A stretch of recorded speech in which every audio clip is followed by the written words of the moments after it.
mbokk yi ñu ngi leen nuyoob jàmm nuyoob yërmande nuyoob barke yi nuyoo faxe ko fii ci AG radio ak seeni mbokka Saliou Njaay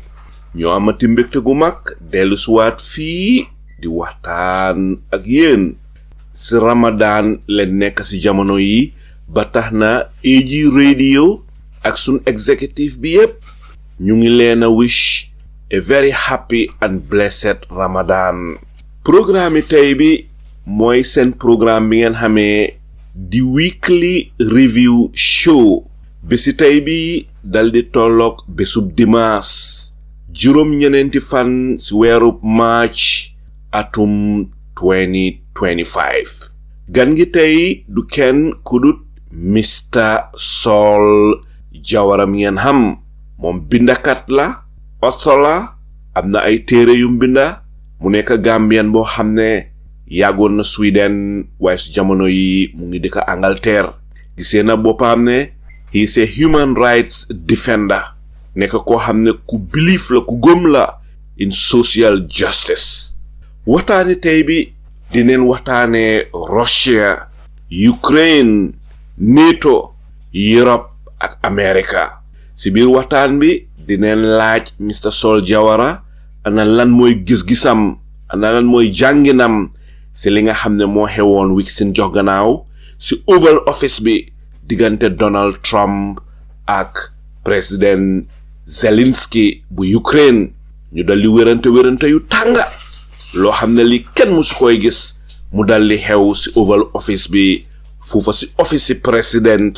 bu United States of America. dineen waxtaanee tamit dineen laaj Mr. Jawara lan mooy gis-gisam ndigte dafa mel ni America mu ngi soriwaateel boppam ak Europe di gën a jegeeñ Russia. ñëpp xam neen diggante America ak Russia at yi yépp time Cold War bi jamono Joe Biden diggante America ak Russia nekkutoon lu ratax waaye ba Donald Trump ñëwee digganteem ak Vladimir Putin nuru na lu ratax de te diggante ba nuru na lu neex ana lan moo ko waral lii mooy li nga xam ne moo lëmbe àddina si te dafa mel ni Donald Trump di gën a jegeñ Russia noonu lay gën a soriwaateel boppam ak Europe loo xam ne lii kenn musu koo gis kenn musu koo xalaat nekk na loo xam ne jaaxal na nit ñi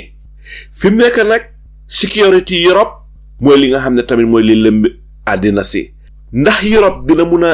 provide security pour indil kaaraange Ukraine ndax Europe mun naa secure Europe si boppam lii mooy li nga xam ne tamit mooy li lëmbe àddina si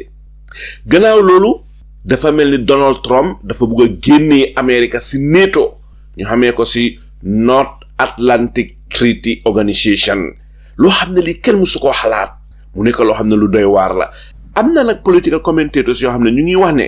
lii day bu nekkul the beginning of World War III it could be the beginning of a global new world order lii lépp digalaam déet dineen laaj tey Mr. Saul Jawara mu dal di ñu jox tontu yi bu ndoog mbokkay fi mu nekk du ma def ludut dal di ànd ak yéen rek ñu dal di dem jëli Mr. Jawara. Mr. Jawara maa ngi lay nuyu di la santa di la gërëm di la jox sa wàccuwaay ba mat sëkk di la yaatalaat te di la dalalaat fii si AG radio naan la Ramadan Mubarak yow ak sa jabar ak sa doom yi ak sa famille yépp dal di la mee rek nga dal di nuyuwante suñu déglukat yi balaa ñuy tàmbali laajte yi. asalaamaaleykum Alaaji Saliou ak auditeurs yi ñu ñooy déglu yépp maa ngi leen di nuyu man la Saul Jawara from UK di leen life naka di leen lifin daal ci weeru koor bi di leen nuyu ci weeru koor bi I hope ne ñëpp a ngi oor ci ñëpp a ngi ok at ease su ko defee ñu nuñ ci duggee jaama ñu génnee ci jaama ci barkal alquran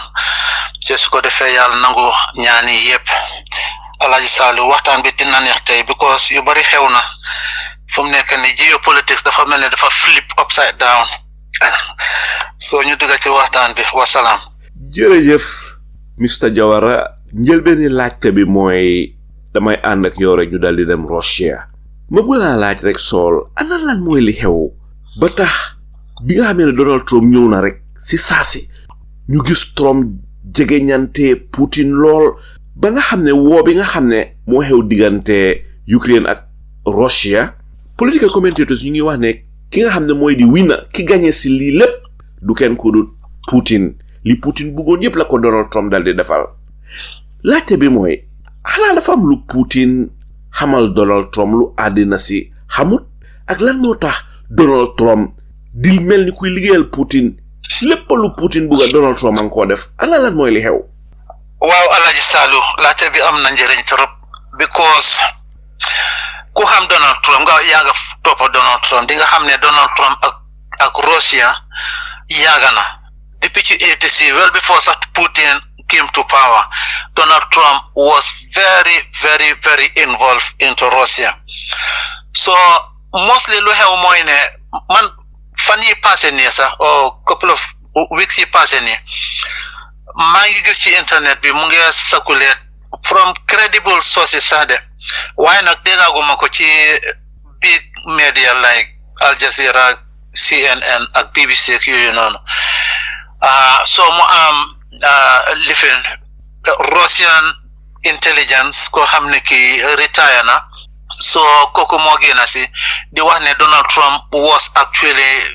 hired since in the 80s in the mid 80s you know by Russian intelligence you know so nga connect the dots nga xalaat Donald Trump first term am bi Donald Trump génn di génn office lan la Donald Trump def jël nuclear documents yi sàcca leen yóbbuwaale leen mara laa ko for what reason lan la ko Donald Trump di defee nuclear documents secret documents for what reason nga connect the dots you know Donald Trump taxaw na Helsinki summit bi conference bi ci first term am bi mu ne moom Putin la gën a óolu dans CIA ak intelligence bu nekk America just imagine subhanallah mu ne moom ba pare meeting yum dee am gis nga Saudi Arabia ni exactly just 2 weeks ago meeting bu ñu am Saudi Arabia kenn nekku fa Alaaji Saliou moom rek ak Putin ci néeg bi moom Donald Trump foog naa something like 1.5 hours moom moo Putin rek kenn nekku fa. Trump dafa demoon Saudi Arabia. waaw demoon na fa. mit Putin rek ñoom ñaar rek sinik. waaw ñoom ñaar rek Zelensky fu mu nekk nii fan yi mu ngi war a dem moom itam Saudi Arabia you know. waaw so loolu kañ la xew kañ la Trump demoon Saudi Arabia si fan yi la ndax. no about a week and a half ago something like that. meeting bu gaay am in Saudi Arabia. meeting bu gaay amoon in Saudi Arabia. de meeting boobu gisoon naa ne ñoom Rubio ñu ngi fa woon. waaw ñoom Rubio ak kii nii naka la tuddaati Russian living minister foreign minister bi. Lavrov you know. di nga gis ne Helsinki conference bi itam exactly the same thing happen you know ñu ne ko pour mu toog ak secretary bi ak ñooñu noonu ci meeting bu meetee face to face ak Putin mu ne non nobody should be in the room moom moo Putin rek ci biir néeg bi. waa so lan moo tax mainstream American media bi reportun lii xam naa du ñaata report nañ ko nag ne man maa ko gisul. well report nañ ko dégg man fa laa ko déggee naka la ko mainstream American media di gisee. well nuñ koy gisee Trump is Trump ma ne ko Trump is Trump c'est fu mu nekk nii problème am be Zelensky just a week and a half ago you know ci Oval Office bi you know fu mu nekk nii barka démba ndax barkaati démba kot na military aid Starlink connection bi xam nga ñoom ñoo doon jox lifin intelligence ak photos ak pictures to how's it called to Ukraine, you know, especially ci lifin bi seen force bi, you know, ak yooyu noonu loolu yëpp kot nañ ko fu mu nekk nii military aid Starlink connection bi ak lifin naka taati humanitarian aid yëpp la Donald Trump stop ak finance bu fa doon demee tam yëpp la stop, you know. So loolu would just tell you something. So di nga gis ne démba ak barka démba Russia firepower bi has increased dramatically in Ukraine. They make na gains, some gains in Donbass area yesterday, you know, according to BBC sources. Okay, you know. So I mean, Trump daal dafa jàppale Putin si xare bi. 100%. Loolu fu mu nekk nii loolu moo leer. So démba mu génn si waaw Putin sax, you know, su lifinut su abide by the rules ak yooyu noonu, you know, pour create peace ak yooyu noonu, or su tegut step towards making peace, you know, I'm going to make more sanctions on him. Loolu yëpp pour cover up la rek, you know, pour ñu ne okay, you know. So I mean Donald Trump ak Russia moom yàgg nañ ko xam seeta fu mu nekk nii 2 weeks ago mu ngi génn si mu ne fu mu nekk nii ko xam ne kii xaw ma ndax gis nga ko ci media bi mu ne mu ngi jaay li fi naka la daati American gold visa ko xam ne kii am nga $5 million di nga mën a loolu yëpp mu ngi koy def pour Russian oligarchs yi ñu mën a jóoru si into America, you know. So gold visa bi lan nga ñu si mën a wax. waaw gold visa bi mooy comme maanaam green card la rek waaye bi in gold form la nga xam ne straight away di nga am access, you know, I mean di nga mën a taxaw si America ak yooyu noonu yëpp, you know, automatically without any harass, without going through, you know, I mean the normal process ak yooyu noonu, you know. So mu ngi jar $5 million. Is America for sale or what? America is for sale. Loolu kay xam nga ko moo tax America kay yàgg naa nekk for sale. Soo gisee oligarchs yi ñu people like Trump fu mu nekk nii he has 13 billionaires in his cabinet. 13 billionaires ñoo xam ne ñi billionaire lañ ci cabinet am bi. So America is for sale. America yàgg naa nekk for sale. Loolu laa dee wax all the time ne yàgg naa ko depuis ci 80s yi ne America amuñ a clean democracy. They don't have it. If you don't have money, if you cannot, you know, I mean, make money and so forth. I mean, if the money, the barons are not backing you, you cannot be a politician in America. You just cannot, you know. So virtually America is for sale. Settle Israel policy, APAC, Israel lobby group be in America. Lan la ñoo jëndee lifine naka daat politicians yi couple of $1 million Alhaji Sallu couple of $1 million nga pare pour deyo pour Israel. You can't believe it. America is for sale actually. Nekk na lu daw yaram dafa ku ñu ooye Yuri Sivet dafa am lu musa wax jëmale ko si Donald Trump mu ne ni Trump mel ak Russia dafa mel ni during the Second World War benn spy group bu ñoo ooyee di Cambridge 5 mu nekkoon a British spy ring boo xam ne ñoo daan jël secrets of the UK di ko pass Russia. Mu ne Trump digganteem ak Putin noonu la mel lan mooy sa gis-gis si lii. waaw noonu la mel Alhaji Sallu gis nga barka déema sax am na report bu génn si foog naa New York Times laa ko doon read or Washington Post ñuy wax ne gis nañ ñuy transfer files from the White House secretly, you know, di ko dugal ci helicopter pour Donald Trump, something like that daal, you know, and it was secretly loan just barka déema nii rek, you know. moom laa la wax so connected the dots rek Alhaji Sallu nga seet ne Donald Trump what was he doing with secret nuclear documents after his first term. Ba pare itam xam nga amoon na report bu génnoon itam ne weeks before Donald Trump by the Oval Office am na very important documents yu bare daf leen xooti dugal leen ci kama bi flos leen xam nga daal loolu mos nga koo dégga. waaw loolu mus naa koo dégg. Well, exactly. Plus lot of documents, you know. So what is going on? What is just going on? You know. So there is something going on, and there is something he knows that we don't know actually.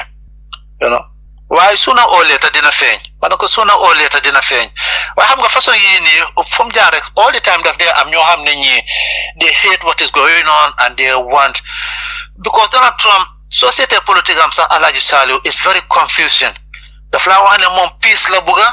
on the other side mu ñëw di create some other things yoo xam ne you doo xam bu fa ba genga, you know. Moo tax chaos, just like people are describing what is going on now in America, chaos moo fa xew fu mu nekk nii. Waaye nga xam nga voters sami or supporters sami itam ñu ngi leen ko doon wax, waaye nga dégg oh no xëj na second time bi mu change. Donald Trump will never change. He is what he is. He will never change, you know. So loolu moo xew. Waaye gis nga the same thing xam nga pour xam nga ndax démba itam am na media yu doon report ne Israel na démba da barka démba Israel jàpp nañ about 40 nit ñoo xam ne ñi itam in Israel they are working for Iran. Di pass Iran waaw gis nga loolu okay di pass Iran secret documents ak yooyu noonu. So these things happen everywhere because foo jaar rek ñii ñëpp bokkuñ xalaat, foo jaar rek nga am ñoo xam ne ñi you know I mean well they just go against the status quo, you know. Lena ma dee jaaxal Mr. Jawara bi ma demee ba gis ne Israel den arrest ñu bari ñoo xam ne ñu ngi doon pass secret information to Iran. Imaginal diggante Iran ak Israel ni mel ba pare yow nga nekk si yaa xam yaa ngi si soldat gi yaa xam yaa ngi si intelligence bi Israel ngay war a jël information di ko pass Iran. Li ma laajte mooy ñooñu dañ ko doon def knowingly or unknowingly. Xam nga fi intelligence dafa nekk loo nga fa sophisticated mun ngaa foog ne yaa ngi di la sàmba fekk yaa ngi di la yoro, mun ngaa foog ne information yi nga pass yaa ngi ko jox A fekk mu ngaa dem sa Z.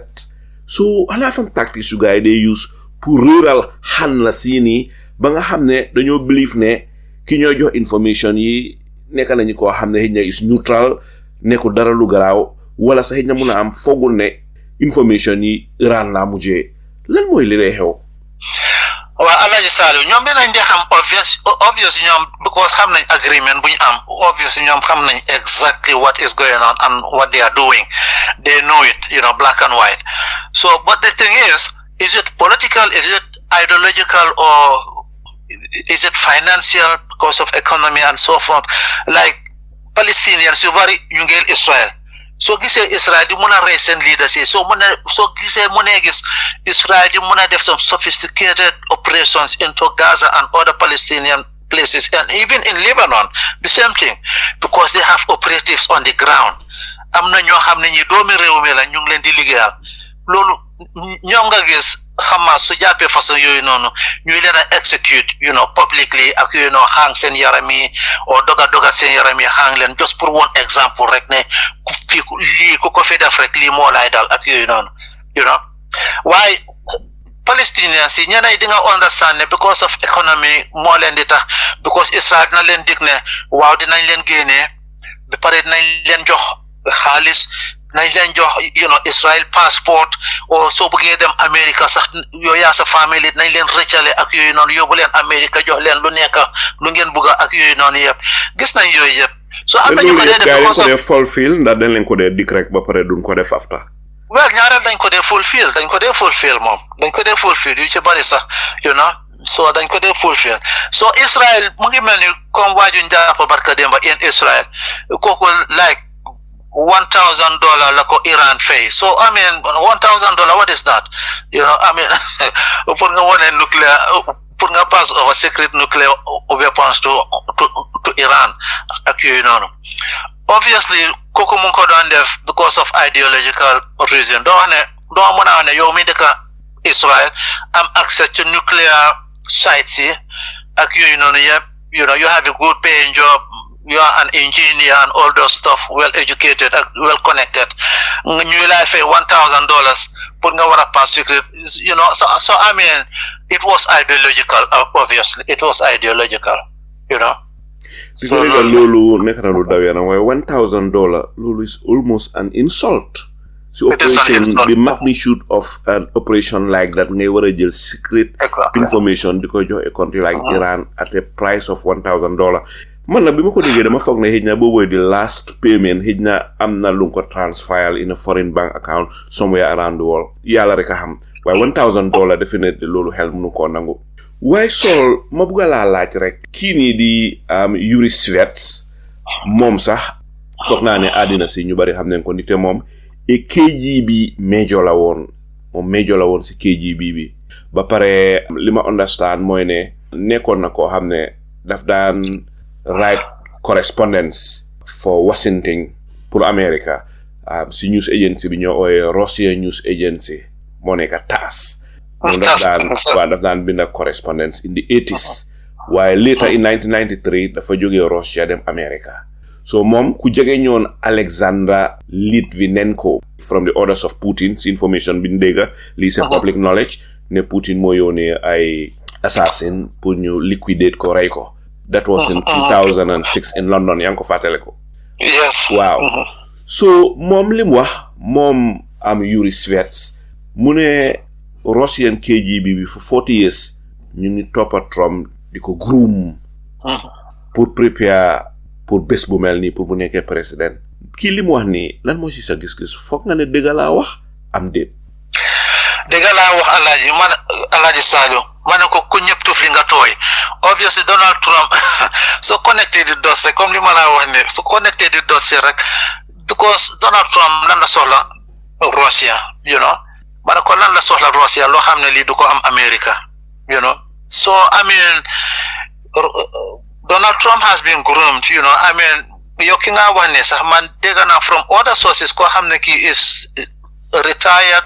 I mean, from the KGB moom itam mu ngi waaye kooku mu ngi Russia kooku itam wax na exactly ne Donald Trump ci 80s lañ ko groom, pour KGB ak ak moom kay yàgg na sax di leen liggéeyal ma ne ko Donald Trump yàgg na di leen liggéeyal, waaye xam nga Donald Trump comme li ma la doon wax rek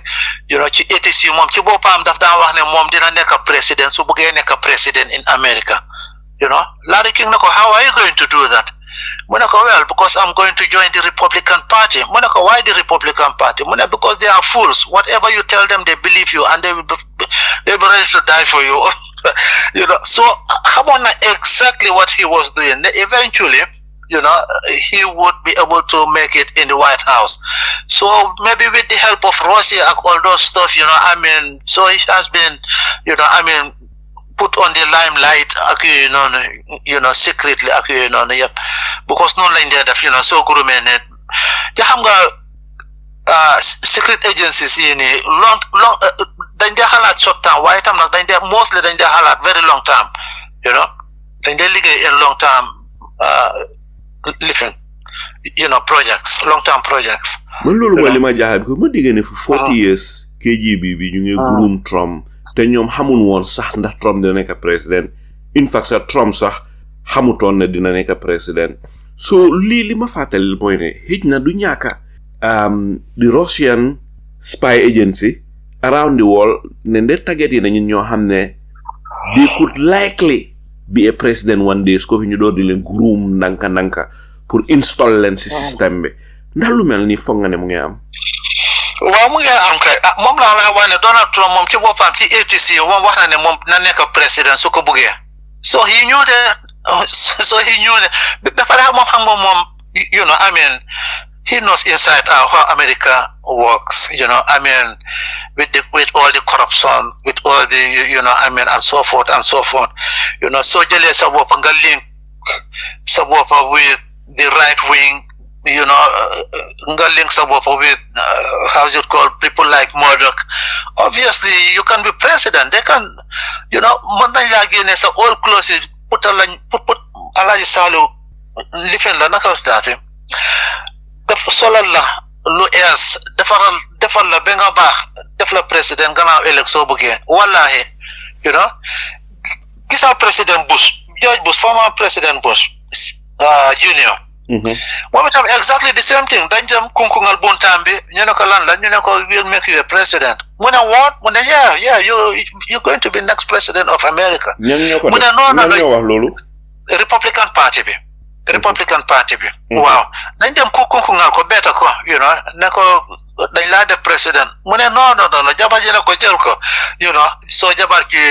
toog ko over it ne ko well accept ko rek so Laura Bush so noonu la nangoo ak noonu so ñu def ko président so noonu la dee demee America ma ne ko noonu la dee demee America because the system is so corrupt ba nga xam ne ba pare because xam nga Americans yi ñu bari duñ dee read ñu bari dee just believe TV moom mooy seen everything moom saka prime time so luñ seet ñoom luñ gis ci TV bi rek so ñoom that is what they xam nga ñun in Sweden soo xamee Swedish society it is totally the opposite Swedish yi soo buggee fen nga bugg a get through nga bugg a lifin just binda ko loo binda ñoom itam suñ ko riidee dañ ko déggoo ñoom binda bi ñoom dee read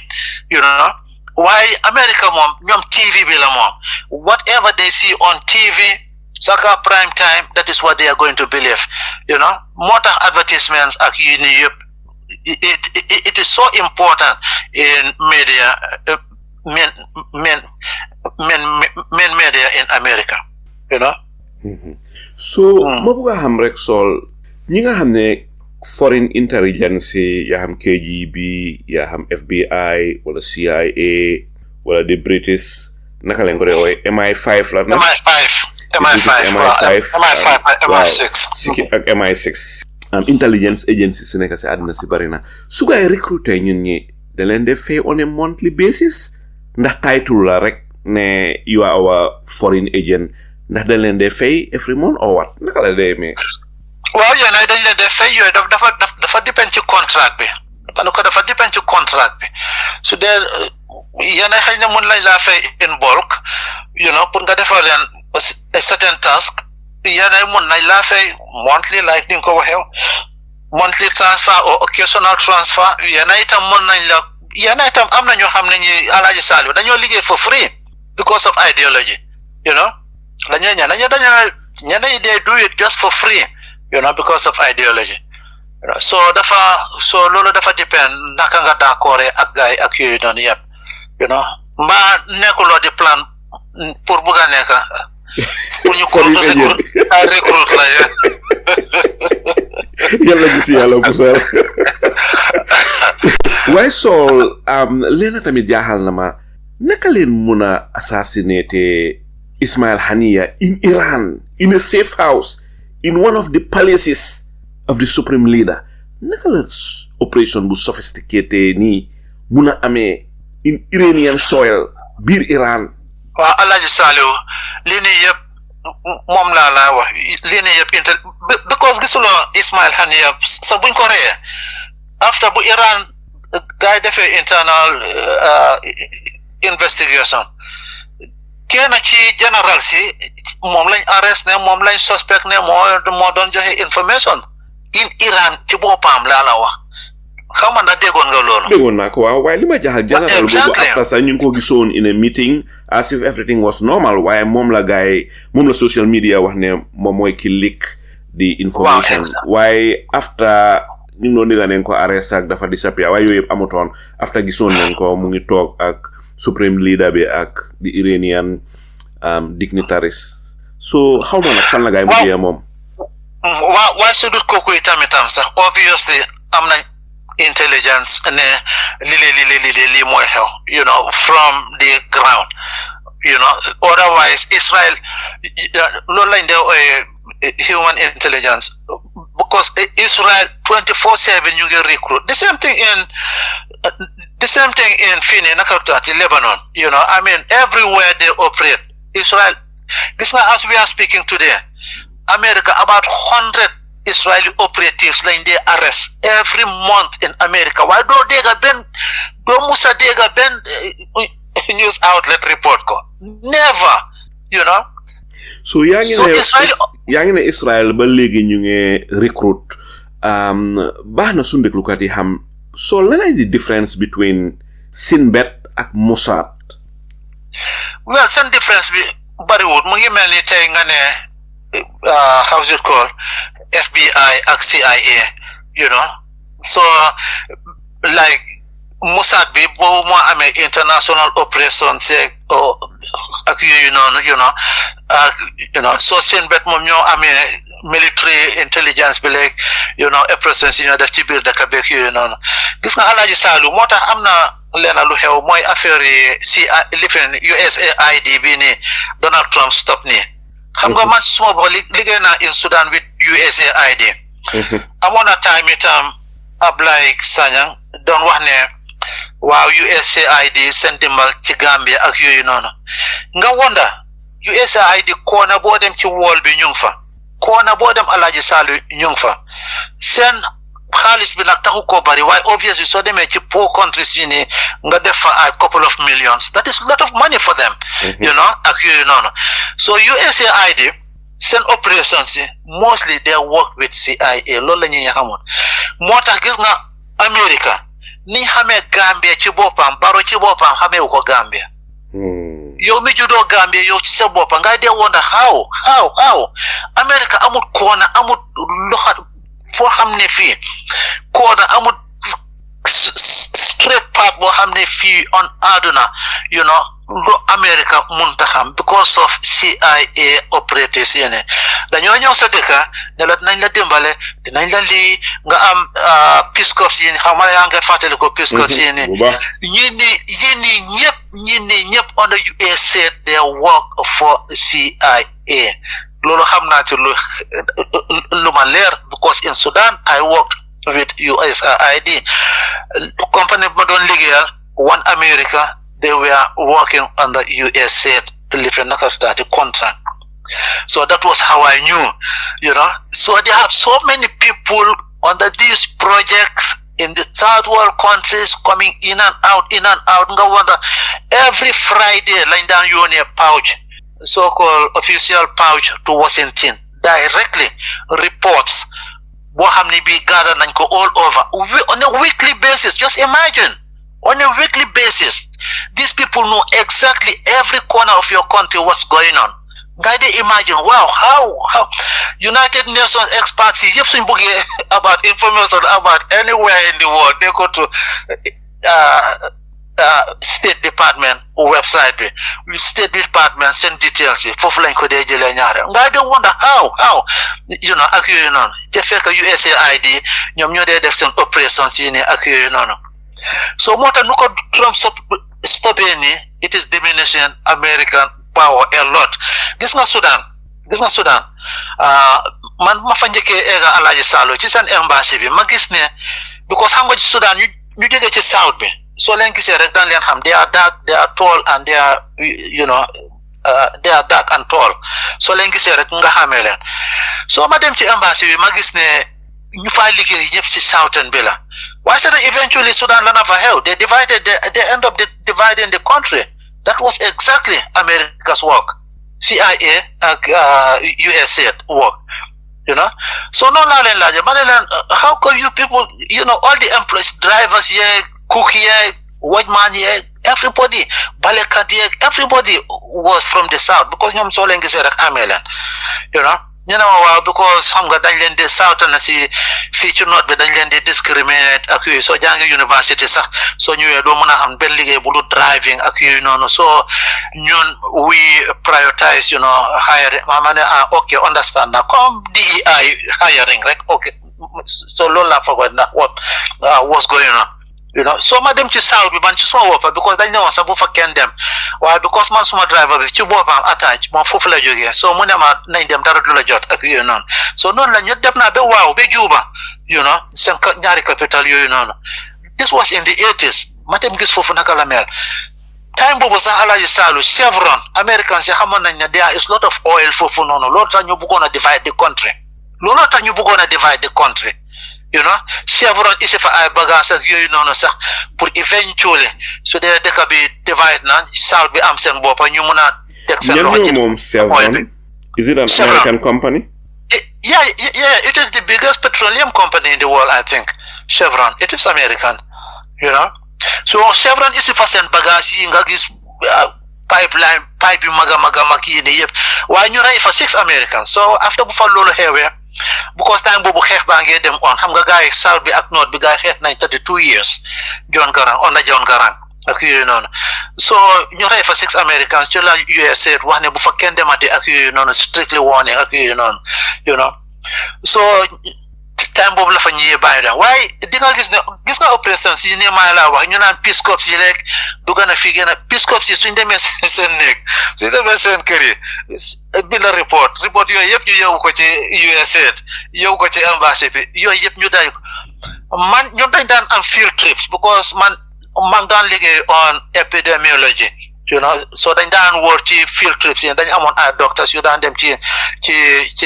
refugee camps yi ni su ko defee ñuy daan study diseases ak how many people it was affecting and so forth and what kind of help they needed dëgga nag help moom dañ daan isi help but on what cost USA's IDs Alaji Saliu so demaan ba ci diggi desert bi the most remote place sax saako xotti saako bu nga faa gis o pot yi lifin o pot tin pot bi nga faa gis USA nga fa dee gis foo munti dem biir Sudan laa la wax the most remote area sax waaye doo gis benn help from European Union or from United Nations American aid rek nga gis everywhere that was very good you know so ñun actually dañ daan dem ci some of these camps ko defee field trips doctors yi dem fa study diseases su ko defee ñoom nga daan gis ñuy peese you know peese ñi nga xam ne yaxi neen rek lañ desee ak yooyu seet seen weight ak yooyu noonu meso leen ak yooyu noonu yëpp su ko defee ci loolu la ñuy déterminer ndax fii malnutrition starvation moo fi am ak yooyu noonu su ko defee ñu binda report yooyu su ñëwaan man report yooyu laa daan rectify in English because xam nga most of their doctors like Arabic doctors their English wasn't up to standard su ko defee ma rectify yooyu noonu edit leen ak yooyu noonu ñoo xam ne ñi arab lañ binda itam jox ko secretary bi ñoom itam ñu lifen ñu translate ko su ko defee ñu def ko in a form of report yónnee ko USA su ko defee USA su ko defee straight away gaa yónnee lifen naka daati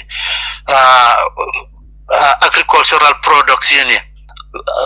you know either sorghum mooy dugub yi nii or maalo rice corn beef yi leeg diwlin yi leeg yooyu yëpp nga gis su ko defee from Washington directly plane bi ñoo wàccee ak yooyu noonu it was good help actually it was help but on one cost because they are also infiltrating your country they are taking all information everything yow loo xam ne lii sax nii du loo fooguloo ne it's important Americans yi dañ ko gaada yónnee ko Washington back to Washington. So these are the kind of operations they do, you know, So, mo am rek lu ma la bëgg a laaj ndikte dëkk yu bari dañ dee dem sign diplomatic relations ku nekk ubbi embassy sa dëkki morom ba pare gis nga America am na embassies yu bari si dëkk yu bari si àddina si including Gambia suñ dëkk li ma laajtee nag lu sensitive la foog nga ne embassies yi dañ dee spy for their own countries di ko yónnee si dëkk yi ñu jógee moom laa la wax Alhaji Saliu embassy yi ni ak USA ak CIA you just cannot put them apart they are all working in conjunction so di nga gis ne intelligence bu ñoo munti am moom laa la wax America Donald Trump fu mu nekk nii barka démba am na news bu génn si ne Donald Trump mu ne foreign services yi like embassy daf leen di ñëw tëj loolu so Donald Trump is on the way of diminishing reducing American power out in the world. Donald Trump mu ne fa reduce embassy si dafa wàññi embassy yi maanaam dafa am embassy yu bari yu moo ñëw tëj si waaw just like nu ko European Union defee rek xëy na Gambian embassy bi dinañ ko ñëw tëj soo bëggee visa anything nga dem Sénégal o ñu jël benn West Africa yëpp def benn American embassy in Nigeria ku bëgg a lifi naka daate anything like visa or anything loolu dina jafe na indi ay jafe-jafe de si ñin ñi dina isi ay jafe-jafe waaye European Union def nañ ko ca jafe-jafe ba fa because xam naa ne am na yenn visa yoo xam ne soo ko soxlee all the way from Gambia you have to go to Nigeria to get it foog naa I'm not quite sure why foog naa daal ne noonu la so di nga gis ne dëkk yu am European countries you like embassies in Gambia bariwut ak yooyu noonu so noonu la because they work with each other like su dee Europe la ak yooyu noonu ñu su ko defee ñu centralize seen système bi waaye America just like Donald Trump ni mu def nii rek net foreign services yi dafa ñëw kot ko ak yooyu noonu drastically because American embassy for them Alhaji Saleh go war a xalaat for what reason American embassy mu ngi everywhere in every country because they have their operations, because they have their secret operations in every single country. Lolo may America dole. They know everything about you. Yo sa deka bunga sa bunga judo be mak fa neka president sa yo America nyola gena ham fofu. America send bomb every single day lui xew bir state house in Gambia xam nañ ko. Xam nañ ko obviously. Lui xew bir state house suwa be ngon jot ayda am nañ sa operatives yoo xam ne yii bi Gambians yu liggéey ak American embassy bi ñu ngi jox di toog a Baro di wax a Baro ak yooyu noonu ca Baro xamu ko just like niñ ko fi waxee woon nii rek so ñu leen a fay xaalis ñu leen a jox ab visa access ak yooyu noonu ñuy dem America ñuy jox seen doom yi access ñuy dem America di dugga di génn dem ak ñëw te ji seen papa loolu laay liggéey te mu ngi jege Baro bi bugga dee loolu kenn du ko mën a xam fi mu nekk Saul ñu dal di dellu si waat rek in the Oval Office in America lan nga ñu mën a wax Mr Jawara bés bi nga gisee Donald Trump J.D. Vance ak président Zelensky Trump ak Zelensky wérante yu tàngal loo xam ne amul benn nit ko daf bay gëntane lu mel ni di nga ko gis in your lifetime man bi ma gisee loolu dama tiit dama jommi dama waaru in the White House Oval Office wérante mel ni ay xale yu toog rek si vous di waxtaan di wérante mbiri football wala di wérante mbiri golf mu nekk loo xam ne daal still a lot of people are coming into terms ne lu mel ni ndax dëgga lu xew la in America in the Oval Office lan moo si sa gis-gis lan moo si sa jàngat Alhaji Saleh luy xew mooy ne number one Donald Trump man dama jàpp ne ñaari yëf la benn Donald Trump daf doon wone his power to Zelensky to his voters di leen wone ne gis nga America first because loolu la wax sax mu ne why sorry daf ne lii sax moo tax this is why I let this to go so long so that the American people can see. This is exactly what he said. This was exactly what he quoted. Be pare itam bena ñaar mu ngi won bossam Putin ne I'm doing a good job. I'm doing the job for you. Be pare itam ñettel bi itam moy rare mineral earth yi nga xamne yi moy resources moy underground resources yoo xam ne yi Donald Trump bëgg na ko in Ukraine because loolu la wax Ukraine kii ne Zelensky xam nga a week before this happening gaa yónnee woon nañ draftoon nañ an agreement ñu jox ko yónnee foog na from Saudi sax lañ ko draftoon so ñu yónnee ko Zelensky bu mu ko riidee mu ne non moom he is not going to accept it because lu Donald Trump bugga mooy waaw ñu jox la help waaye su ko defee ñun itam ñu am access ñu jël ci sa natural resources loo xam ne lii natural resources la muy oil muy gas muy rare earth muy anything ñun itam 50% ñu séedoo ko kan mooy nangu loolu Alhaji Saleh kan mooy nangu loolu bale loolu moom Zelensky su ko nangu woon sax de following de su jëlee plane bi delluwaat dañ koy rey nitam yee koy njëkk a rey you just cannot sign on that. America war a jël sa entire natural resources 50% and there forever and there was no target time frame forever loolu kana koy nangu Zelensky ne ko non loolu duma ko nangu so Donald Trump nag mer so bu mere buñ ko yisee ñoo ko saa waay de nanguwut ak yooyu so noonu la mere nag ci gàkki xaw ma da yaa ngi ko doon dégg mu start naan ko waaw dictateur nga da nga war a wàcca yow sa amuloo right pour dégg fa 4% rek ñoo la dimbal ñoo la support fu mu nekk nii ak yooyu noonu dugg na fii na fële moom nga déggoon noonu muy coow mer ak yooyu noonu ba buggante so teguñ ci week so gaay dox diggante bi ñu mu ne Zelensky after mooy bu fa Macron ak kii ni Kersay ma demee mu ne Zelensky ok ajuma on Friday mun ngaa ñëw su ko defee ñu sign nga wax diggante bi waaye Zelensky mu ngi fogoy nda things have changed More because God dañ ko ne ñëwal rek so ñëwee everything will be okay ak yooyu noonu moom tam mu jël plane am Friday ñëw you know so bu mu ñëwee while all this JD Vance ak Trump ñoo they pre-planned this actually to ambush him because man ma ko njëkkee gis ma ne lii is ambushing lii is one planned but after during the day after couple of hours ci laa dégg journalist yi ci bari wa de wax ne lii was pre-planned lii was an ambush ak yooyu noonu and it is true you know Paul Zelensky ñu isi ko taaj ko fekk yéen def ngeen seen plan ci biir ba pare because JD Vance du nekk ci Oval Office bi juróom-ñaari xalam sax xalaatu ko sax ñu am another president ñëw toog ak sa président nga dugga ci wax bi noonu ci président bi waxoon na ne okay JD Vance what do you think about this thing or JD Vance the word what's your thought on this and that you know jox ko chance su ko defee mu dugga si waaye param JD Vance dugga si which means ne sane li mola was and it was planned param mu dugga si rek start the accuse kii nii naka daati Zelensky waaw naan ko yow sax da nga war a be grateful you should be thankful ak dugga ne fii génn na fële ak yooyu noonu you know because Zelensky ekatina the word security guarantee Zelensky ne ko okay soo buggee kon loolu mu am kon dañoo am a security guarantee agreement like America has with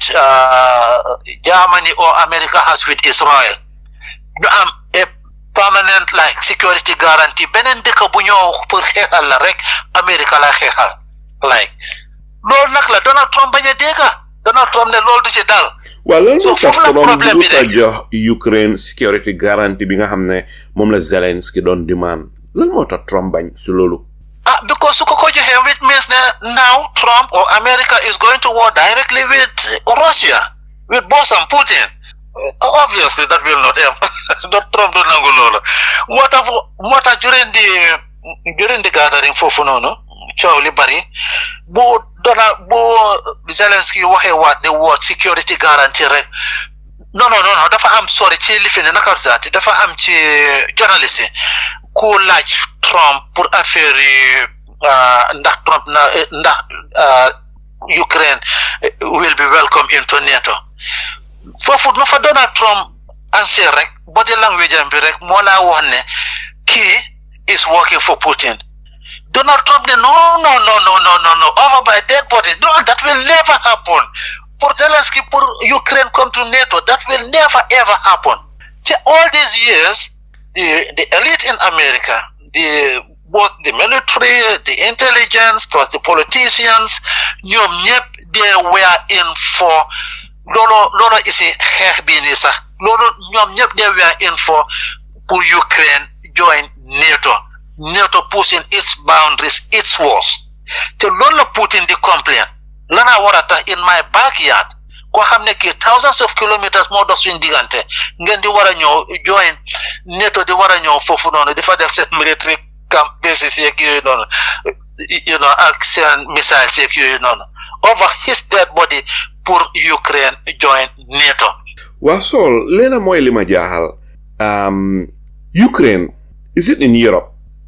Well, Russia is part of Europe. ñoom nuñ ko jàppee actually. Okay, su fekkee ne Ukraine is in Europe lan moo tax Ukraine still mënut a nekk part of the European Union lan moo tax amut access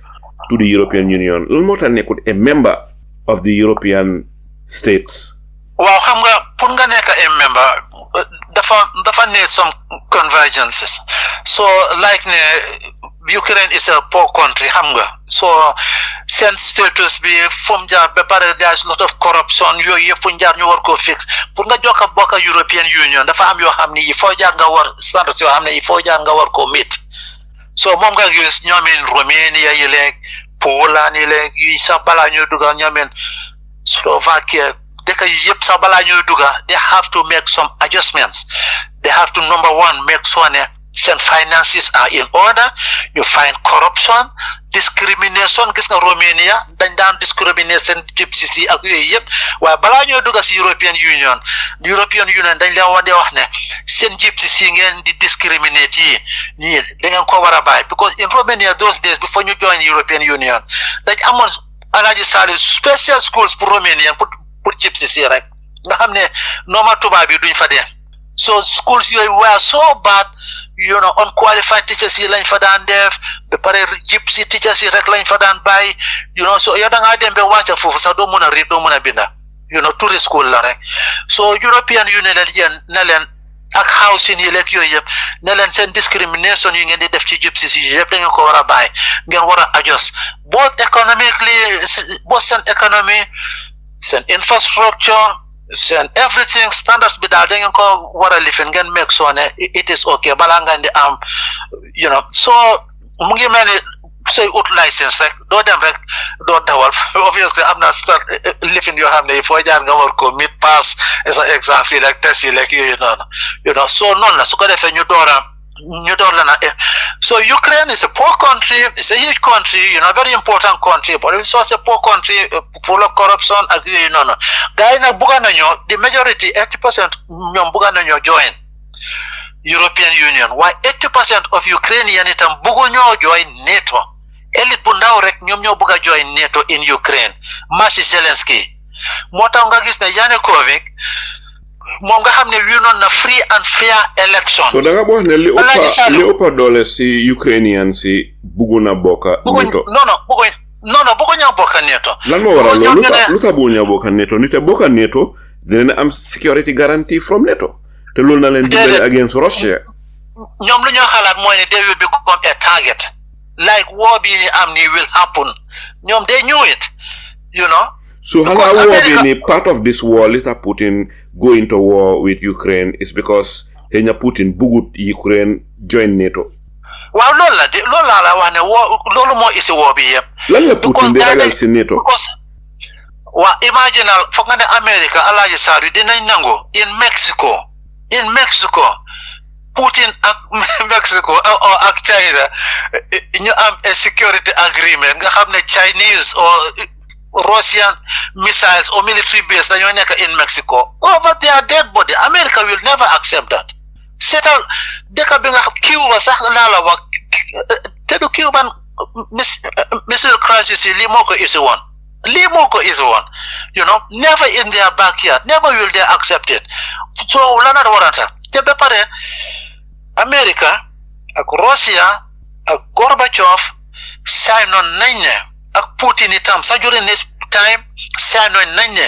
NATO will never expand its borders, its walls. Mooy jubali di dem Russia sign on nañ that agreement. ñan ñoo ko sign on? America ak Russia. America toog rek génn ci. Time yi Gorbachev na.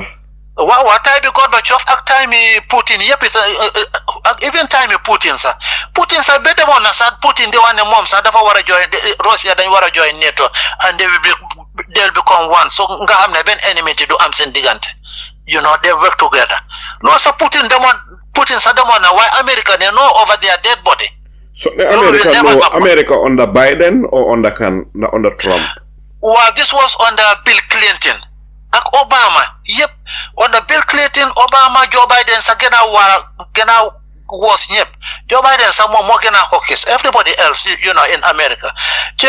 xam nga lii it is this state that works on these things. So whether you're president nga elect, it doesn't matter. Yow da nga ñëw rek ñu dana lii nga toppa lii nga def nga toppa ci. Am na nag ñoo xam ne ñi xëj na duñ ci active that much waaye comme Masi Joe Biden di that ci active bi bugga de moom daal Russia daal mooy number one enemy moom Russia daal su tëddee daal Russia lay gënta ñu ngi ko ree di ko fees so moom Russia is number one ak China ak yooyu noonu moom he is hawkish moom he like wars. Joe Biden ku ko musa xam his tenure about 40 years in Washington di nga xam ne dafa mus di bugga yi fe xeex yi ne even though Democrats. So li nga wax nag nii man I am kind of very disappointed with Joe Biden nite bi ma gisee Joe Biden nekk a vice president of Obama man dama foog ne Joe Biden moo Obama seen visions and their ideology about the future of America dafa align with each other man loolu laa foogoon waaye man dama gis a different Joe Biden than bi ma xamoon bi moo nekk vice president of Obama so Joe Biden administration am be wars yi gaay create ba pare ni gaay handle the Russia-Ukraine war ni gaay handle the Israeli-Hamas war definitely man dama am great disappointments Joe Biden waaye ma bëgg laa laaj rek dafa am loo xam ne Zelensky wax na ko si Oval Office bi mooy bi moo wérante yi tànga yooyu ak Donald Trump mu doon wax ne in 2014 under Obama si la Russia invade Crimea dal di annexed seize Crimea dafa mel ne fa blame Obama si loolu ne Obama jëlul action prevented loolu lan moo si sa gis-gis well Obama prevented loolu because loolu would have meant going to war then the war would have started very early on actually and that would have been because lan la Obama di mën a def du mën a send American boots du mën a send NATO because then that will be World War III World War III yàlla na ci yàlla musal ñaari nuclear powers war a xeex war a jàkkaarloo that will be the end of the world waaye suppose comment bi nga wax ne affaire yi being disappointed with Joe Biden Alay Saliou man nga xam ne American politics yàgg naa koo toppa ku toppoon Joe Biden di nga xam ne he is hawkish Masi Joe Biden gi Hillary Clinton ñi they call themselves Democrats they are not Democrats at all they are even worse than Republicans ma moo tax Joe Biden bu mu taxawee election ma gis ay Gambians di ko support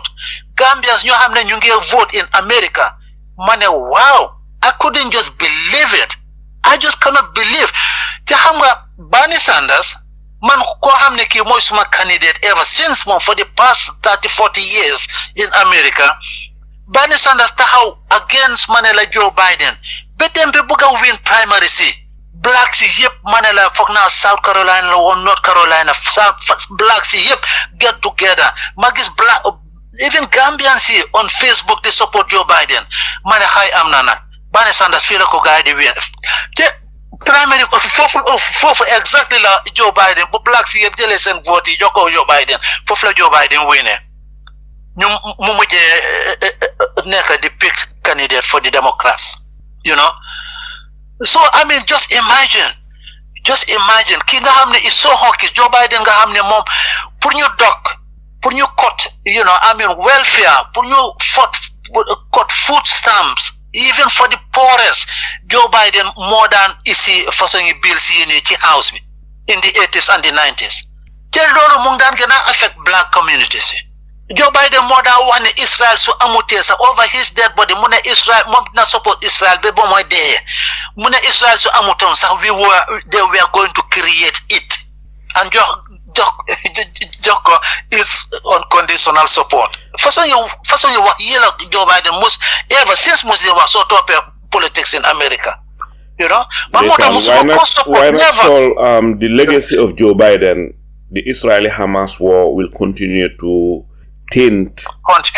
hunt him forever how man no Biden xam na loolu sudut loolu sax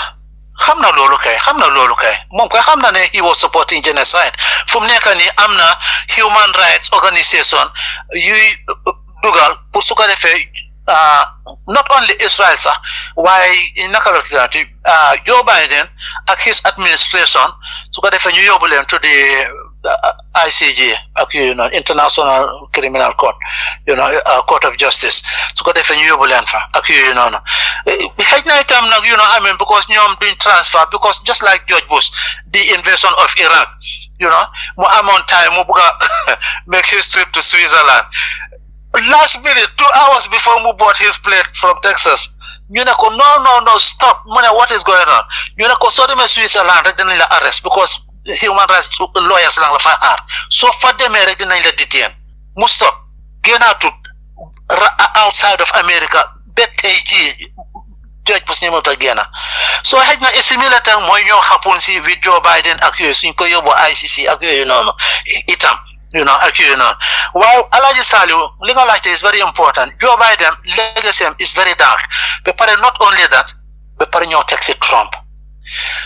lan la def legacy Joe Biden lum def fon yep la Trump génne suñu read history books tomorrow nañ na Joe Biden was he even a president? What has he done for the country? Zero, nothing. Ak yu baax yum def fon yep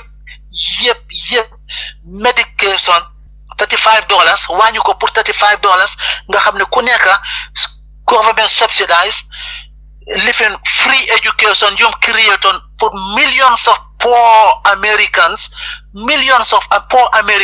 mën a am free university yooyu yëpp everything lu baax lu Joe Biden defoon yëpp moom la Joe Biden génne kii ni Donald Trump génne subsidize medicine ak yooyu noonu nga xam ne am na kenn ki ma gis ko on internet muy wax ne waaw moom sax dafa dem moom he voted for Donald Trump fu mu nekk nii yaayam mu ngi dem yaayam mu ngi daan am yaayam special disease la am ak yooyu noonu so medication am bi was costing ñaata la wax foog naa something like $6 léegi ñu ne ko $600 la war a fay pour medication bi so her mom is going to die ak yooyu noonu ma ne ko you voted for him and he was saying that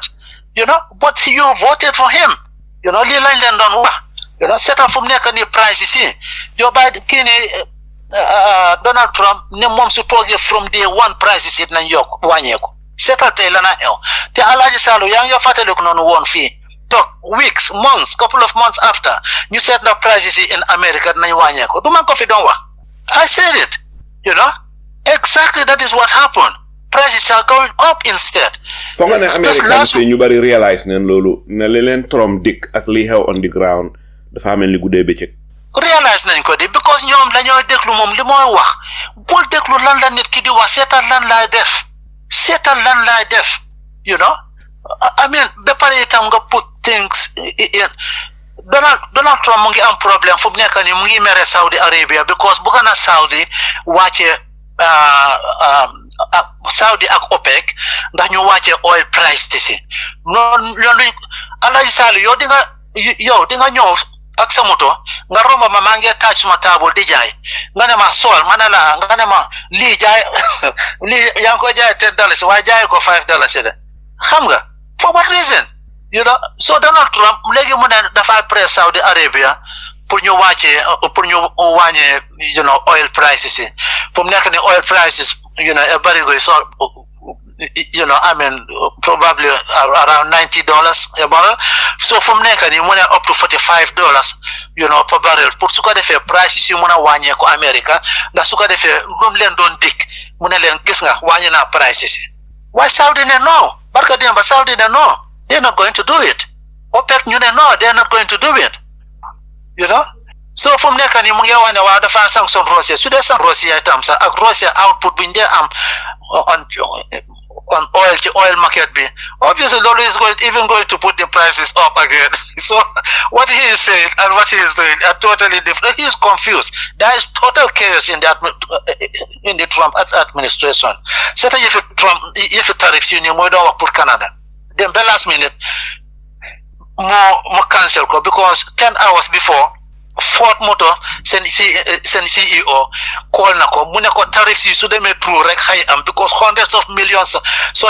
of thousands of auto workers in America are going to be jobless because yow benn moto pour nga liggéey ko in America Alhaji Sallu dafay dem ñëw across the boundary several times both in Mexico and in Canada so yow ñooñu nga xam ne yow sa economy bi mu ngi rely on those companies and those countries yow nga ne ñooñu ngay tarif mu ngi mel ni hitting yourself on the head bi fi mu nekk nii Trump daf ko cancel daf ko withdraw ndax what is happening daf ko pause mu ne ba 2nd or 4th of April again ak yooyu noonu xam nga kicking the can down the road tarif yëpp la pause ndax partially how about China well anyway China moom seen tarif bi 10% tariffs dem na on waaye bul fàtte de bu Canada bi nag noonu xam nga bu China bi sax la na xew mooy ne dafa am certain goods yoo xam ne yi from China coming from China Joe Biden daf leen yokkoon to 100%. So to 100%, so mu am goods some of those goods Trump ñëw yokkaati ci 10%, additional 10%. mu nekk 110%. 110% is some Chinese goods, exactly. Which means totally like electric vehicles, EVs, ak yooyu noonu, you know. Moom nga gis itam démba ndax on Friday barka démba China itam def reciprocal tariffs to Canada because Joe Biden dafa ne woon Canada by force ngeen itam ngeen def tariffs yi nii pour su ko defee xam nga ñun North America fii ñu am mun a am suñ Tesla mun a am suñ EV market fii nii dominate ko ak yooyu noonu. lan mooy EV pour suñ déglukat yi nga xam ne xamuñ ko. waaw mooy electric vehicle you know mooy electric vehicle mooy electric. mooy moto waaye moto yoo dee charge nii rek you know ci courant bi you know so léegi Canada itam follow suit ñu toppa Joe Biden ñoom itam this was in October ndax September foog naa September la woon you know ñoom itam ñu def tariff against China 100% EVs from China léegi kooku ñëw na wàcca seetal Donald Trump ñëw lifi naka daati def number one enemy Canada fu mu nekkaa ni Canada put them into Canada ngi mer fu mu nekkaa ni Alaaji Saliou ñu ngi mere America mere boo xam ne particularly Donald Trump fu mu nekkaa ni ñu ngi jéem a try am na ku fi doon wax ci suñ benn programme di wax ne waaw ñun we have everything that is not true bul nax sa boppa because America over 52% of oil bu ñooy am sax Alaaji Saliou is coming from Canada 52% of oil bu ñooy import is coming from Canada they do produce lot of oil waaye America problème bi mooy ne companies yooyu melut ni ki yeneen companies yi melut ni ki comme fii Britain fii ñu am BP British Petroleum nga xam ne nguur gi ñoo ko o Saudi Aramco nga xam ne nguur gi ñoo ko moom o yeneen dëkk yi nga xam ne nguur yi ñoo moom pétrole no America private companies yi ñoom moom oil bi ñoom moom oil yu ñooy produce so ñoom the thing is they are the world's biggest oil producing country waaye tam that they export them dañ ko dee export because companies yooyu ñoom lu leen arrangé rek la ñoo seet company yooyu nekkuñ company America private companies lañ they do produce America in general they are the biggest world producing oil country depuis time Obama Joe Biden ñoo continuer ko Joe Biden sax moom oil output am bi sax moom was like record actually even though ne Donald Trump naan leen waaw dugg na fii génn na fële yaa ngi fàttale ko time campagne am bi mun ñu naan ko naka ngaa fixé oil naka ngaa wàccee prices yi mu ne yeah I'm going to drill baby drill xam nga yaa ngi fàttale ko loolu drill baby drill you know so mu ne dafa drill waaye companies yooyu doing the drilling they are private companies they drill and they sell them outside America you know nga xam ne government bi mënuñ see def dara you know so just like li doon wax rek America is for sale American government bi virtually didn't own anything everything is privatized you know to the highest bidder so loolu la so loolu moo xew so ñoom di nga gis ne Alaaji Saliou am na yenn state yoo xam ne yi sax in America like New York ñana leen dee supply courant Canada mooy support New York courant New York Canada ñoo leen dee supply courant even the Trump Tower moom nga gis Ontario self government bi waaw so ma ko laajte rek ala America mënut a supply boppam enough courant superpower bu mel ne America ne private companies yi ñoo fa nekk ñoom courant bi everything is privatized ñoom oil bu ñooy génnee they export it outside su ko defee dëkk bi war a import oil just imagine because mu ngi mel ni tey Adama Barrow lu mooy def nii rek di privatize the entire country yow dëkk bu po bu mel ni Gambia natural resources yu tuuti yu am sax place yu tuuti yu am sax nga xam ne government nañ ci mun a amee xaalis tuuti faj problème yi nga jël yooyu jaay ko jël privatize ko put ko into private hands you know into the pockets of few people ñooy di make ay millions you know so loolu mooy xew in America because they do import more and large chunk of their oil import is coming from Canada ba pare ba pare xam nga ñi luñ fail to understand mooy ne su dee Trump wax na ne drill baby drill I'm going to America is going to produce more. I'm going to let companies, this environmental protection laws yëpp laa génne yëpp la génne loo xam ne dafa protect environment bi loo xam ne dafa protect customer bi loo xam ne agency bu xam ne bi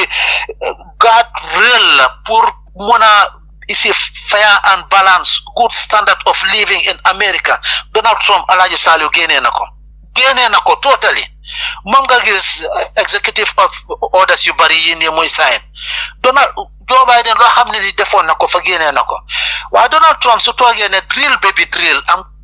America is going to produce more oil ak yooyu noonu no these are private companies in America. Drill baby drill doesn't mean Saul Trump bi mu ñëwee his second term boobaa léegi is less than 2 months because January 20th la assume power dugga si White House bi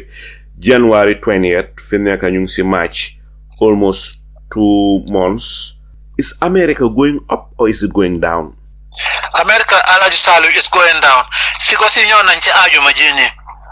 xaw ma ndax yaa ko doon toppa labor figures yi ñoo nañ ba pare am na website bu ma doon read mooy Atlanta Fed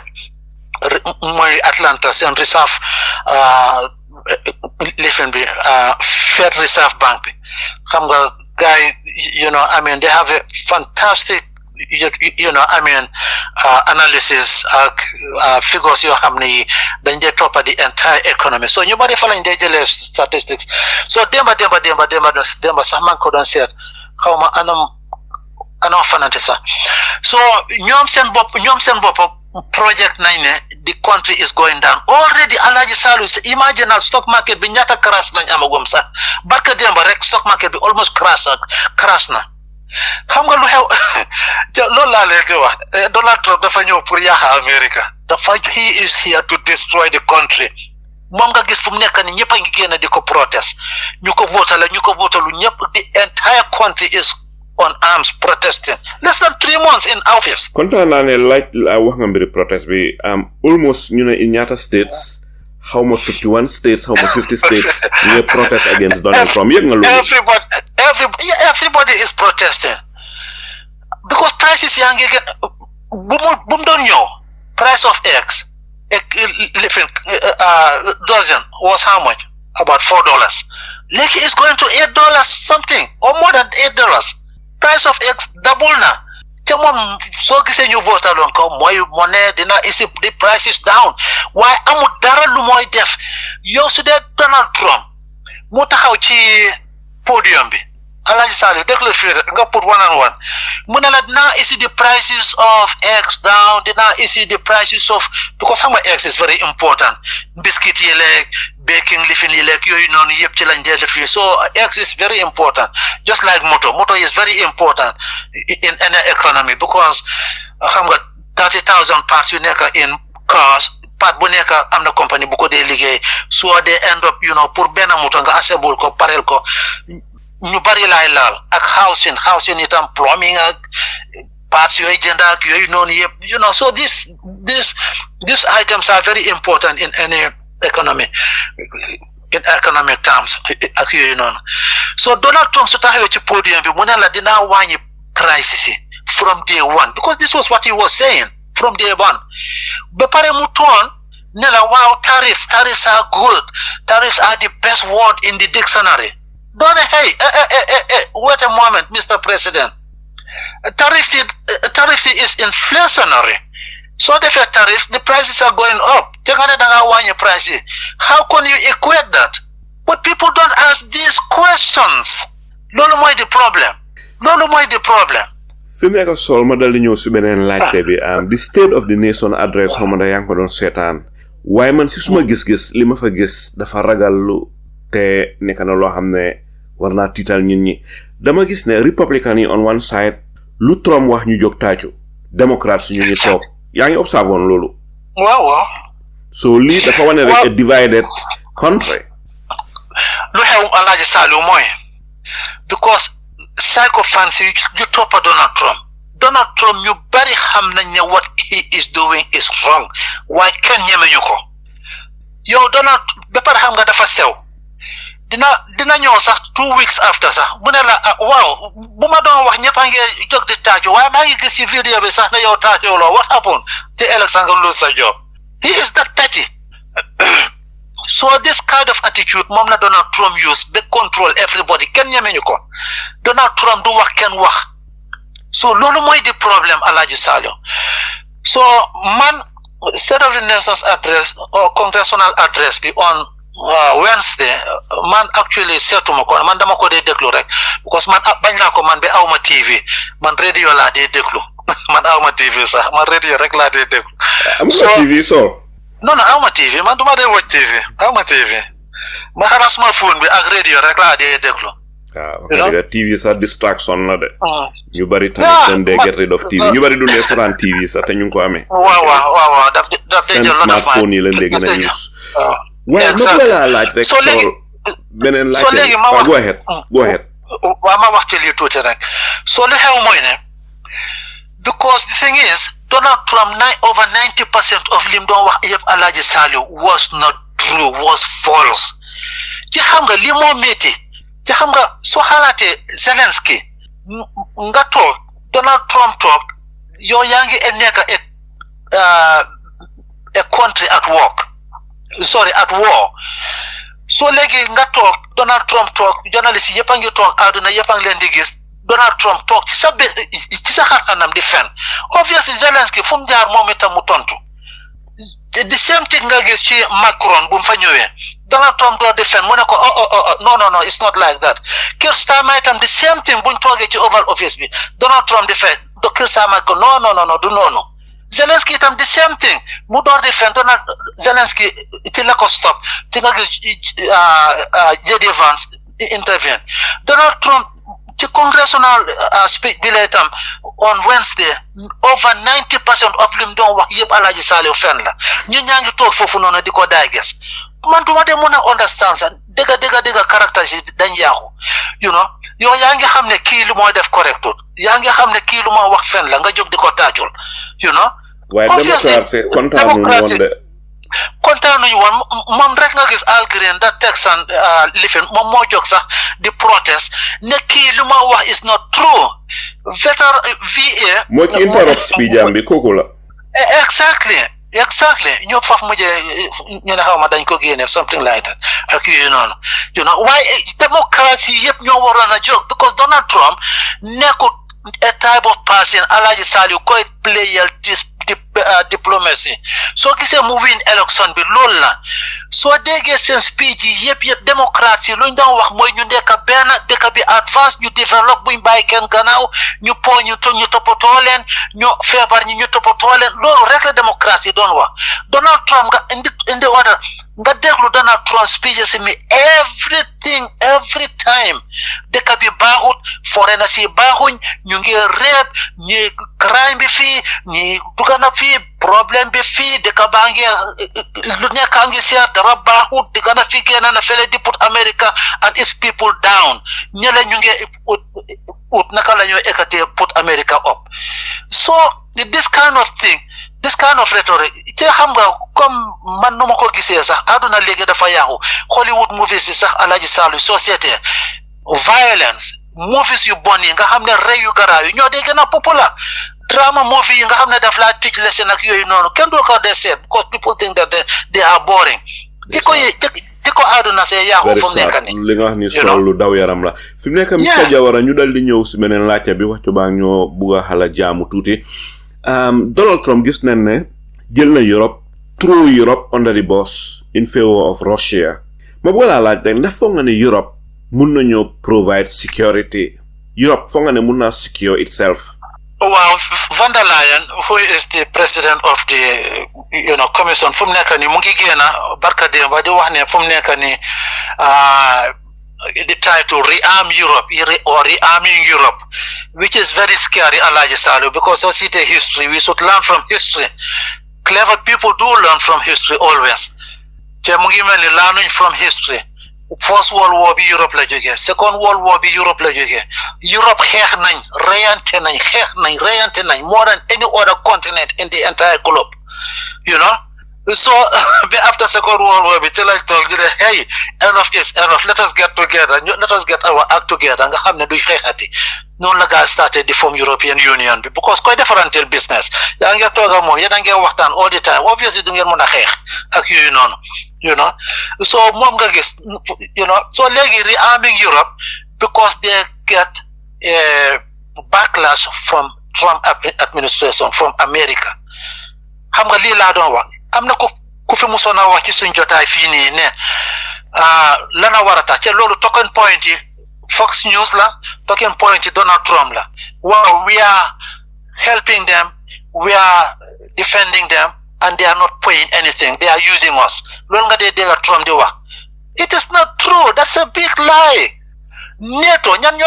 ñooy benefit ci NATO mooy America benefits in NATO more than any other country Alhaji Saleh first time bi mu ne waaw NATO ñu ngi leen di defend for free ak yooyu noonu ok yokkaleen seen annual defense spending ok 2%. Contribution. Contribution. Wow, contribution or military expenditure because su ngeen nekkee yéen ñëpp benn lu xew mooy ne yow su dee yokka nga sa defense spending looy njëkkaa def as a NATO member mooy nga order American jets nga order American bombs nga order American missiles so kan mooy benefit it is America so Donald Trump guy toppa ko ñu def loolu moo tax ma ne Donald Trump dof kenn du ko jox you know buum ne ko demal you know second time bi bu ñëw ne ok yokkaleen ko 5% yokkaleen ko 5%. ndax European yi pare neen pour yokka 5%. non fu mu nekk nii la xew mooy ne the only European country sax bu bëgg because gaay faale wuñ ko that is what is going on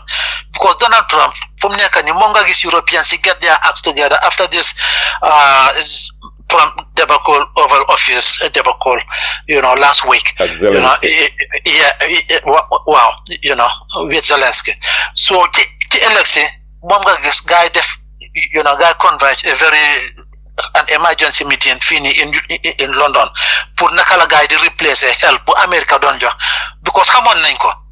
nañ ko ci exactly nu ko gaay waxee woon nu ko gaay foogee woon noonu la ko Donald Trump defee woon because at that moment sax Donald Trump stopped on the arms that were flowing from America to Ukraine. Why a week after rek mu stop ko barkaati démba ci la stop everything you know aid bag military help bag spending bag yooyu noonu yëpp everything la stop you know so help bu America muy NATO muy everybody the America mooy America benefits more you know ba pare su dut loolu Europe fu mu nekk nii vandala yan génn na barke démba rearming Europe you know te gis nga ke Friedrich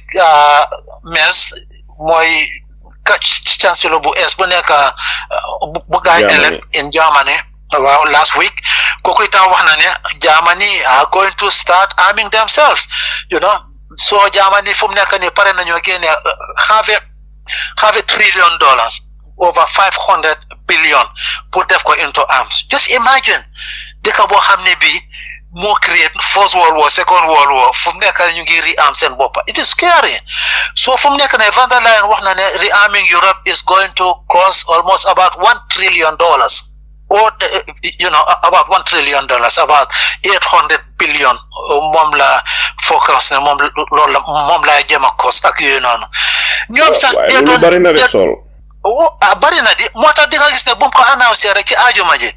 di nga gis ne stock market bi ci companies yi nga xam ne ñoo dee defar arms like ñun suñ Swedish yi Bofors ak Saab Alhaji Saleh seen stocks yi dem kaw you know I mean stock market yi dem kaw you know ci companies yu liggéey arms ak BE yu nekk fii ne in UK fii ne you know seen stocks yi yëpp skyrocketed ak yooyu noonu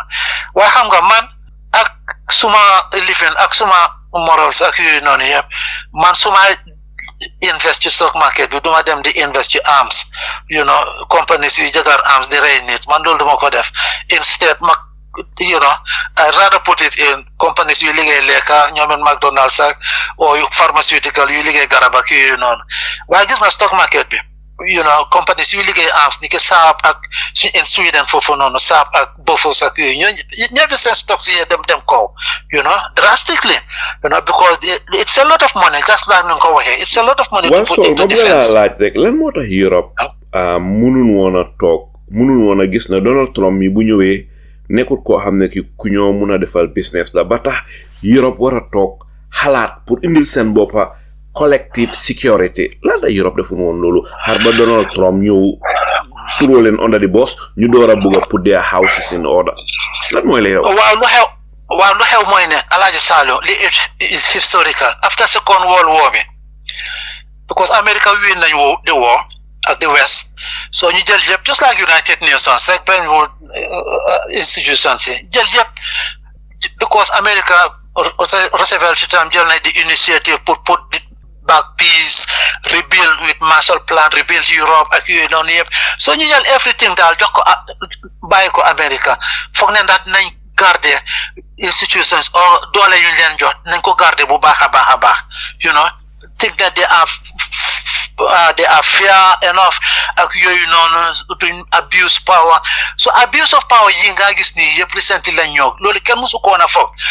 ne America su la bëggul sax sanction la te su la sanction ne mu ne la keneen by force ñu war la sanction otherwise he is going to sanction all of them because am nañ these powers yoo xam ne after Second World War bi lañ leen ko jox ñu organize ko ñu jox leen ko meetings yi we are in New York some of them we are in Washington or in San Francisco ñu organize yi nii yëpp wall bi ak yooyu noonu yëpp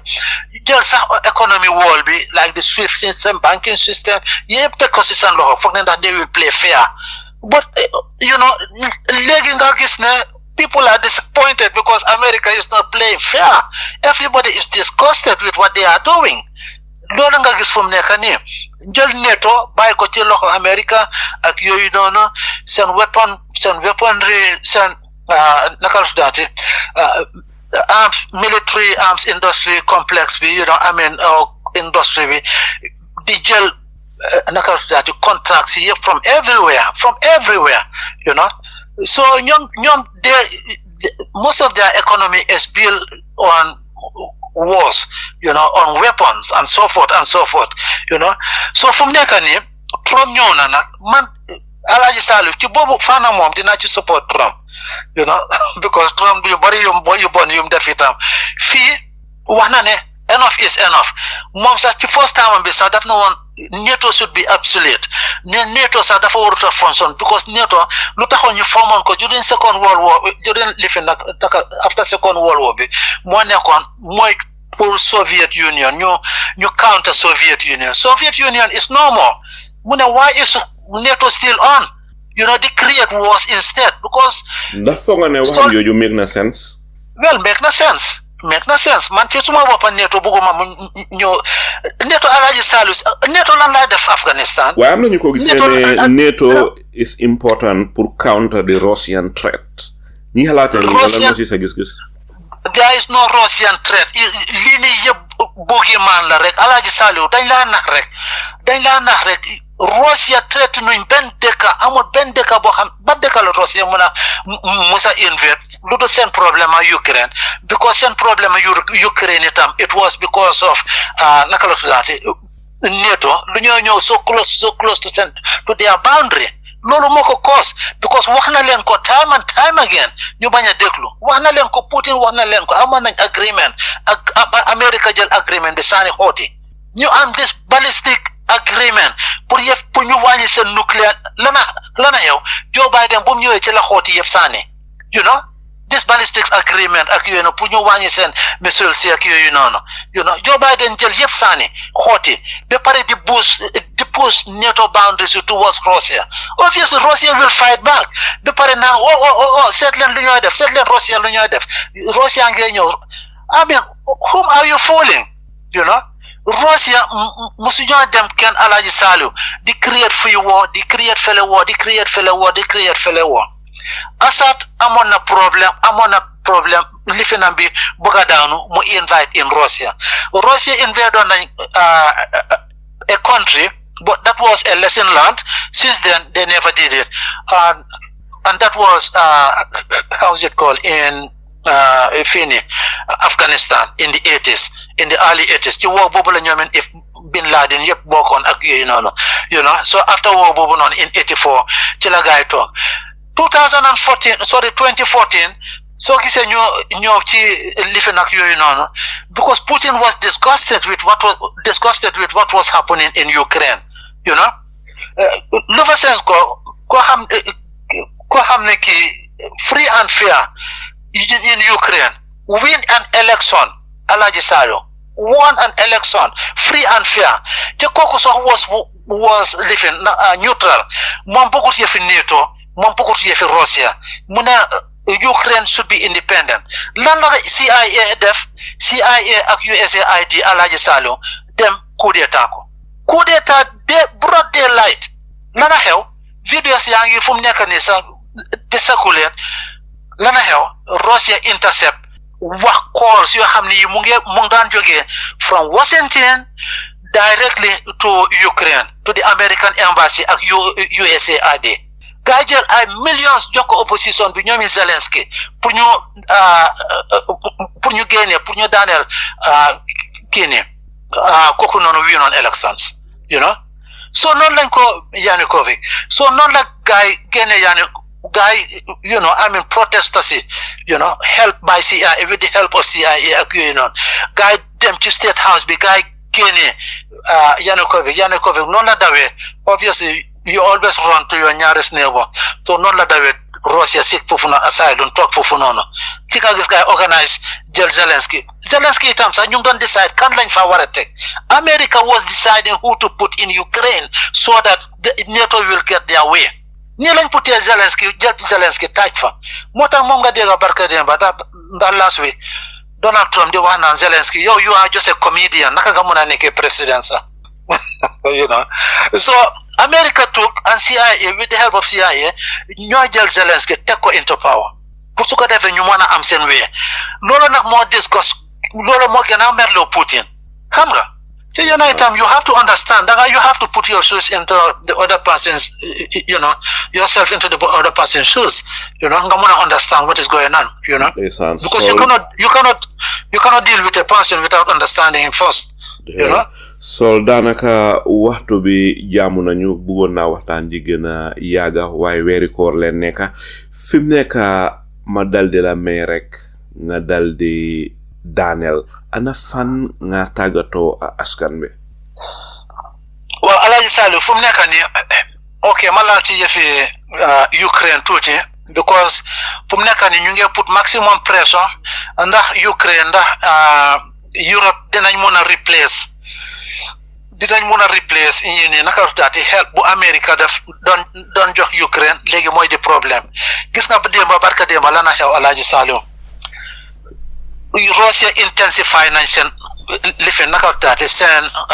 offensive fu mu nekk nii in Ukraine. They are bombing more, they are causing, because xam nañ ne there is no weapon flowing now from America, you know. So this was what Donald Trump and Putin wanted, and they are getting their way. You know, it is scary actually. But the thing is, Madam Adlan, this Western propaganda, the one now, China ni, Russia ni, bulende deklo. You know, they are polluting your minds. Time Soviet Union, this was the thing. You need to spend millions the bill, bunker. Soviet Union amuñ lu lekk sax. Ba mu jël ñu dem bankruptcy ci noonu lañ daanoo. Ñu ne America suñ leen toppee du baax. Noonu la gaay daanoo dismantle seen entire system. So nii la léegi Russia dem muñ pour lifin kenn. Loolu laa doon wax suñ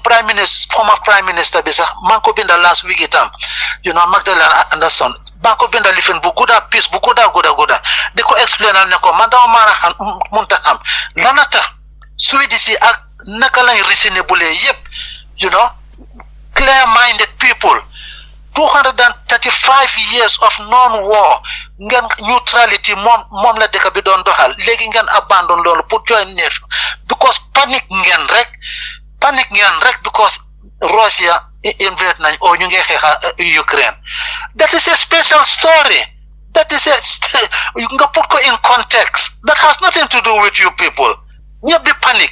Russia is coming. Let us arm ourselves. So fu mu nekk ne luy xew ci Europe ak other countries yi mooy ne xaalis bu bari bi nga wax ne Alhaji Saliou xaalis bu bari la pour put ko into weapons mooy ne standard of living is going to go down because xaalis bi fu mu jaar mu am fu mu jógee mooy ne welfare state bi dañ ko dog unemployment benefits yi dañ ko ñëw dog lu xaalis bu ñu daan def ci lopitaan yi dañ ko ñëw dog infrastructural works yi dañ ko ñëw dog so countries in Europe are going to suffer because they are ready to rearm themselves because Putin mooy nekk Putin ak Donald Trump decide nañ ne this is what they are going to do. NATO is going to withdraw ak yooyu noonu NATO is going to be passive ak yooyu noonu Europe should defend itself ak yooyu noonu so lii la gaay bëggoon so this is what is going to happen so ba pare itam in general xam naa ne in the coming weeks Alhaji Saliou ñu seet Donald Trump xëy na fii ba balaa ñoo waxati xëy na mun na tombe Donald Trump xëy na I don't know 100 days or something like that because experts are going to analyze what happened but so far what is going on with the aggressive fluctuation of the stock market tey mu crash gannaaw ëllëg mu eeg tuuti gannaaw ëllëg Joe Biden Alhaji Saliou gain bu stock market bi amoon during the time of Joe Biden 24% gain record since the stock market came into existence during Joe Biden record 24% plus from nekk everything is been eradicated 0 to 0 null I mean to bu Kenya Donald Trump ñëwee into power te yii ñun Africa daf ñoo affect so moo tax itam bàyyi xel ci politics bi luy dem itam baax na because suñ toogee fii naa waa lu nekk a ngi seer Gambia waa it is part of American politics because dollar bi it affects every other goods that is being imported that is being sold around the world te loolu daf ñun dañoo jëg liggéey essence ñun lu nekk dañ koy import te lan lañ koy importer dollar bi so dollar bi obviously su ko Donald Trump yaaxee lan mooy ñoo xew dañooy nit more dollar pour ñu war a mun a import those goods te where are we going to get it from obviously su ko defee scarcity of products lu moo isi mooy ne everything gets more expensive so moo tax itam baax na koo xam ne kii mu ne moo amut interest ci yëfi politics itam yaa ngi nax sa bopp because yow sa wages li ngay jënda sa everything politicians yi ñoo koy war a decide so ñu su ko defee ñuy bàyyi xel ci politicians yi ak yooyu noonu su ko defee suñu amee carte pour vote ñu xam fan lañ ko voté it is very very very important ñu vote for the right candidate Alhaji Saliou. Mr Saul Jawara ñu ngi lay gërëm di la sant ci sa waxtu di la gërëmati di la sant bu baax a baax ci lépp loo xam ne séedoo nga ko askan bi di waxtaan mbiri international news li xew ci yeneen dëkk yi surtout dëkk bu mel ni America ak xare yi nga xam ne mooy xew ci àddina si nekk na lu am solo nite àddina si léegi it is like a global village ba tax li xew America dafa affect dëkk yi nekk Africa dafa affect ñi nga xam ne ñi ñoo nekk ci yeneen dëkk yi soo xam li nga xam ne mooy xew America li nga xam ne mooy xew ci yeneen dëkk yi nekk na lu am solo te àddina si dafa interconnected torop ba nga xam ne mbir mun naa xew fële daf lay affect waaye soo xamul la fay xew mun naa am doo jël precautions te loolu mun na laa affect waaye soo xamee li xew ci yeneen dëkk yi loolu mun naa tax comme ni ko olof di waxee rek ñu ne xoddeeku bala ngay lakkale te li nekk na loo xam ne lii lu am solo la li mooy li waral saa yu ne ñuy fee indi Mr Saul Jawara ñuy waxtaanee li nga xam ne mooy xew ci àddina si li nekk na lu am solo ndigte nit ku ne war ngaa xam li xew fi nekk ci àddina si daf laa dimbale knowledge is power te boo nekkee politician for example xamuloo the history of the world xamuloo the history of politics ni àddina si di demee loolu da ngaa nekk gàllankoor rek ci sa biir nit ñi nekk gàllankoor sa biir dëkka mépp nit koo xam ne kii tamit yaa ngi active in social media wala yaa ngi active in politics wala yaa ngi active in human rights ak yu demee noonu baax na tamit ngay di xam li xew si àddina si dafa important torop knowledge is power loolu na la mun a dimbale ba nga xam ne di nga mun a make informed decisions mu nekk loo xam ne lii njëriñ la mbokk yi fi la waxtaan di dal di am fi mu ne duñ def lu dul dal di ëmb lépp loo xam ne Mr Saul Jawara waxtaanee na ko fii dal di leen ko jébal dal di bàyyi waxtaan ji mu dal di continuer si seeni xel yéen Gambien yéen nit ñi yéen yéen àttekat yi nga xam ne yéen àtte lépp loo xam ne déggee ngeen ko fii di leen gërëm di leen sant si déglu bi teel na ndimbalab yàlla wàcca si àddina si yal na ndimbalab yàlla wàcca si réewu Gambia di leen ñaanal Ramadan bu neex te ànd ak barke ak ñaan ñu nangu salaamu aleykum wa rahmatullah wa barakaatu waahiru daawaana an alhamdulillahi rabbil alamin